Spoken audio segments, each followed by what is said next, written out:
Paul, the obvious question, what's training like been this week with the weather as it is? Chaos. Yeah, it's chaos. It's not ideal. I'm going to be really honest with you. It's not the ideal situation. Um, it is what it is, though, isn't it? It's we haven't been able to do the work that I would have really wanted to do, particularly today. Um, the way we planned the week was that today was going to be a big pitch work. Going to do some 11v11. Um, when we got up to Harrowby, it was frozen solid, so we were not able to do it. Um, and we managed to do it. I said to the players, this isn't the ideal situation, but we've just got to make the best of a bad one. And that's what we've done. We've trained, players will be ready. We may not have done all the work that I would have ideally liked to do, but I said to them again, I've had weeks in training where we've done brilliant preparation and been hopeless on a Saturday, and I've also had weeks where the preparation's been hopeless and we've been very good on Saturday. So these things just fall into place. We have to make sure that at Northampton on Saturday we're ready for it. So we'll be ready physically, we'll be ready mentally, and we'll deal with whatever comes. Fitness-wise, the lads who are around the 11 and in the 11, are they okay at this stage of the season when something like this happens? Yeah, they all are, to be honest with you. I mean, we've obviously got players who are just returning from injury, whether it be Joel, who's long term, or Jamie Devitt, who's a little bit shorter term.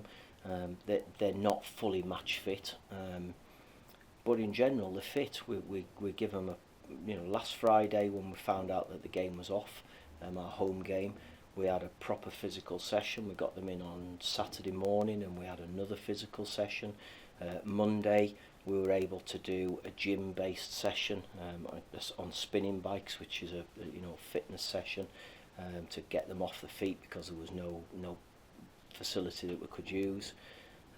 Harrowby we went on Tuesday and we were able to go on there, but it's just freezing cold, but there's nothing. This is just football we're talking about. It's a problem when you're living in a house and you can't put your heating on in this weather. It's a problem for those families in Solihull who have lost kids who've gone into a frozen lake. That's a problem. This is football. We can deal with it. We can get on with it, and hopefully that's the case. You mentioned a few of the lads. You've teased me into the injury thing that we seem to do every single conference that we have.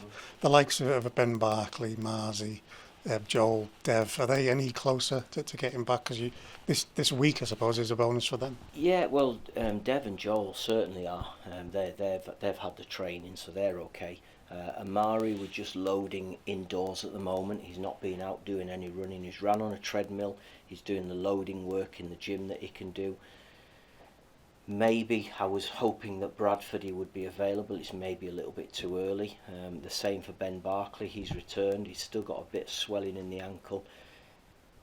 Again, we're starting to load him in the gym, but again, Bradford may be too early. But we're just going to wait and see. It's a case of you take each day as they come with these two lads. Amari, he's now got rid of this little issue that he had when he was returning to training. So fingers crossed him and Ben will be okay to train next week, but at the moment it's looking as though the Bradford game's probably a little bit too early for them. I spoke to Morgs this morning. He's mentioned that with yourself, there's a bit of care got to be taken with the type of injury. He's happy that was done, even though he wanted to play, and he thinks he's ready back to be back now. Yeah, well, he would have been back for the Barrow game. He's now had another week of training, so he's okay. I can't think of anybody else who we've got problems. We've got some things which I'll keep in house at the moment that we're just trying to manage, and we'll see how they go before the weekend. I'm hopeful that won't be any major issue for us, but as in all football clubs, we have things that occur during training sessions, and that's what's happened with a couple of the lads this week. So we'll just wait and see for Northampton. What the weather has done, I can remember you sitting here last time and saying 3 of the next 4 games are at home. Now it's amazing to say this. January the 14th, we've got 1 home game between now and then. It's just the way football goes. Yeah, it is. It throws a spanner in it, doesn't it? And I always say you just control the controllables, and I certainly can't do anything about this frost. I don't remember ever being this cold in Carlisle before. It's incredible the freeze that we've had, and over a prolonged period as well. Thankfully we've had no snow yet, which is a major disruption. We'll just deal with it. We'll get on with what until somebody chucks a load of money at Carlisle United football clubs and build us a lovely indoor dome somewhere in the city. We just keep working and doing what we have to do. We'll talk about, I mean, Northampton's next. We'll talk about Bradford when it's time to. But with that being the next home game, such a big day, Boxing Day, hopefully the fact that it is the only home game for a while, we'll see a lot down here cheering us on. Yeah, we hope so. I mean, we want to deal with Northampton first. Let's get that one under our belts. Let's deal with that properly and hopefully get a good performance and a good result and set it up for the Bradford game. You know, I think whenever you play Bradford, you know they're going to bring a good support.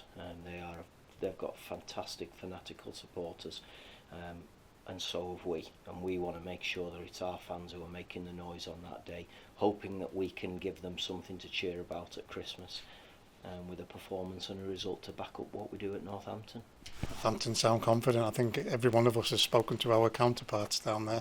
They really do sound confident. Yeah, that from what I've been told. I spoke to Sarah McKnight yesterday, who'd been in touch with their secretary, and they think it's going ahead. And I said to the players on Monday, don't think about the weather, don't worry about anything else. Our preparation is that this game's going ahead. Until we're told any different, it's full steam ahead in what you're doing and making sure that we are absolutely right. Whatever conditions that they are, whatever training we've been able to do this week is irrelevant. It's about going into that game at Northampton fully prepared, fully confident and ready to go and do what we need to do. Both teams with similar league records, this is one of those games where we can make a statement. Yeah, we can. They're a good side. They've got a good home and away record, and we know it's going to be a tough game.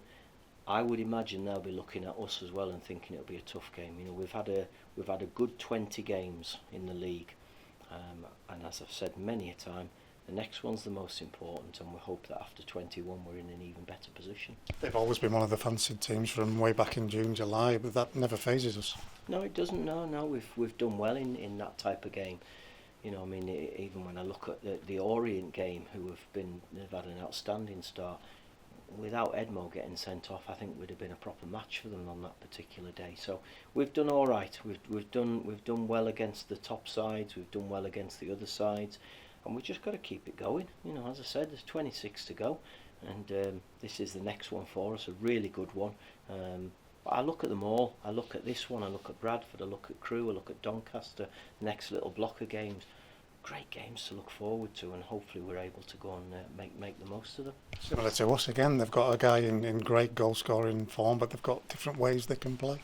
Yeah, they have. They're just a tough side to play against. You know, I think both the wide players, Hoskins and Pinnock, cause problems. Bowie is a striker. They've got energy about them. They have a set way that they've played for the last few seasons, and it's been effective. They are one of the fancied teams. They're having a right go in terms of the financial backing that they get. It's just the next one for us, the next one that we've got to deal with, and hopefully we're able to deal with it properly. I'm guessing the lads are chomping at the bit just to be playing again. Yeah, they are. Yeah, they want to get out onto some grass. That'll be the novelty for a start, to get on some grass. Yeah, you want to play football as footballers. You want to be playing in matches. They don't want to be training and doing all of the stuff that we've got them doing. So hopefully it'll happen, and then we can get set for the next week after that. Do you even plan in any way for it being called off? Is that not even on the table at the moment?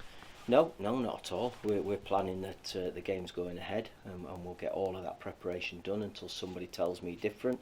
Listen, I'm not daft. I'm looking at the weather forecasts. I'm trying to predict what it's going to be like, but there's no point until they look at it and say yes, it's on, or no, it's not, and then we'll prepare for it, that eventuality. But as it stands at the moment, as I'm sitting here speaking to you, the game's going ahead. We're preparing for that, and hopefully that will be the case. Seen you a couple of times since the weekend. I can't believe I've not raised the England thing. What's your thoughts? I mean, for me, sitting here, it feels like it was an opportunity missed. Is it the same for you? Yeah, disappointed. Unfortunately, in football, and especially at the highest level like that, it's such fine margins, isn't it? You know, and everybody talks about Harry Kane with the penalty, and should the referee have given a foul on Bukayo Saka for the goal, and this and that. They're all ifs and buts. You know, you're talking about Harry Kane, whose record from penalties is unbelievable.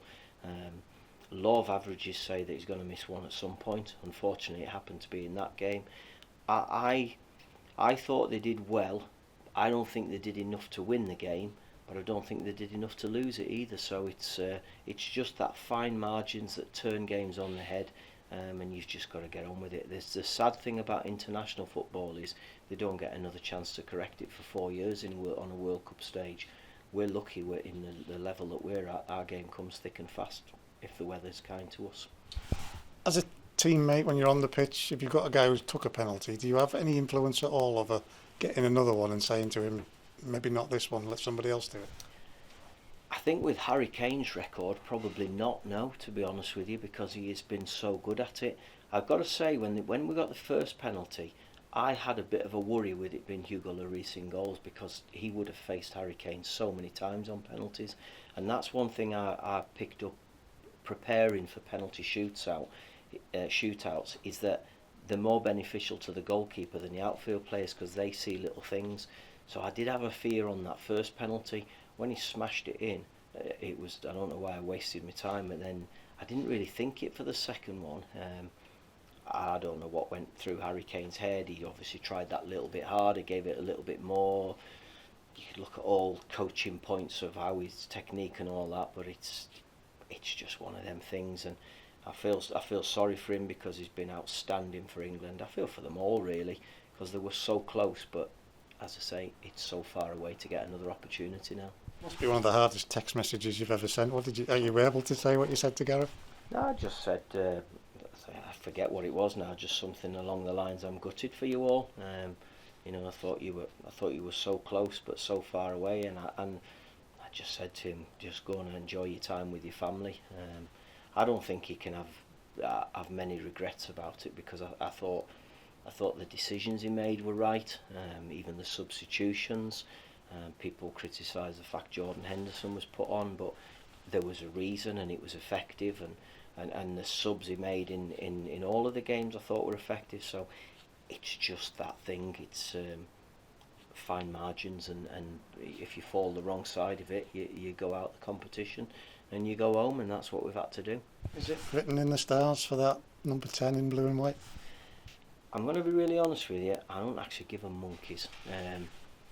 I watched it last night, but I'm really not bothered now. Whatever happens in the World Cup final won't affect Carlisle United. The only thing I'm bothered about now is making sure we're ready. I spent the game was on the TV, but I had my laptop watching Northampton against Tranmere and Northampton against Bradford, so it's just background noise for me at the moment, and the main thing is let's get a result against Northampton, and then I might watch the World Cup final on Sunday. And just finally, and how have we not done this over all of these weeks? One that I reckon does matter in that coaching room there. Helen, Strictly. Is she going to win it? Well, she's done brilliant, hasn't she? Absolutely outstanding. I look at them all and I think they're absolutely brilliant. To have the balls to go and do that, to take yourself out your comfort zone and to put yourself onto that dance floor in front of millions of people is fantastic. And it looks like, I keep hearing the word, what a great journey I've been on, and it does look like a hell of a journey they go on, because it must be, they must learn so much about themselves, and it looks hard work as well. So I think Helen has done absolutely fantastic. I had a little chuckle to myself when Gav came on the TV wishing us good messages the other whichever night that was. I just hope she goes and enjoys herself, that's all I would say, and if she does that, then it'll mean she's done well. I'm getting a sense you're touting for an invite here onto the next series. Not a chance, no. Anybody who saw me playing would have told you I had 2 left feet, and when it comes to dancing, I have definitely got 2 left feet. Paul, thank you.